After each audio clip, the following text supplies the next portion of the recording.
The referendum told us to leave the EU, however it was completely silent on how we do so. Indeed, some in the Leave campaign said we should stay in the single market. Yet, how we choose to leave the EU, not whether we do, will have a significant effect on people and businesses across our country, and it is the most significant and complex constitutional decision this country must make for a generation. Therefore, it is absolutely crucial that this decision is made by Parliament, and by each of us on behalf of our constituents.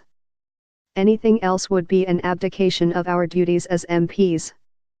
That is why I voted for Amendment 7 on Wednesday, the effect of which was to give Parliament a meaningful vote on the final deal and resulted in the loss of my job as Vice Chair of the Conservative Party. The European Parliament will vote on the final deal before it is concluded, and this is enshrined in Article 50. Numerous national, and even potentially regional parliaments, across the EU27 may also have a vote on the deal. So surely the UK Parliament must at least have these same rights over the final deal if it is to be considered sovereign? This amendment does not stop or delay Brexit. In fact, this amendment enshrines in law the government's existing commitment to give Parliament a meaningful vote on the final deal. However, it was essential that this promise was incorporated into the bill to curtail the vast increase in ministerial powers in Clause 9. I took no pleasure in voting against the government and my party for the first time last night. It was a very difficult decision, but I believe it was the right one.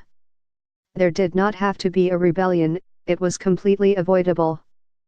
My colleagues and I had raised our concerns with the government 3 months ago and have been trying to work with the government to find a solution that everybody would be happy with.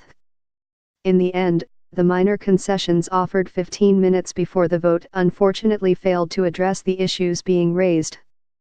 Therefore, I had to vote with my conscience and put my country and constituency first. Amendment 7 passing does not undermine the government or the Prime Minister, nor does it make it more likely Jeremy Corbyn will become Prime Minister. The evidence for this is clear, as the EU27 have just agreed to move to the next phase of talks. The talk of delay is just what whips say to try to scare MPs and what the newspapers say to make a story. Governments do not fall because amendments are passed at committee stage. This is just a normal part of scrutinizing legislation. Since the vote, I have seen some calls for me to be deselected from standing for the Conservative Party again. I find it quite strange that I should be subject to deselection calls after one rebellion, as for the last 12 years I have always previously supported the government. I do not take much notice of abuse on social media.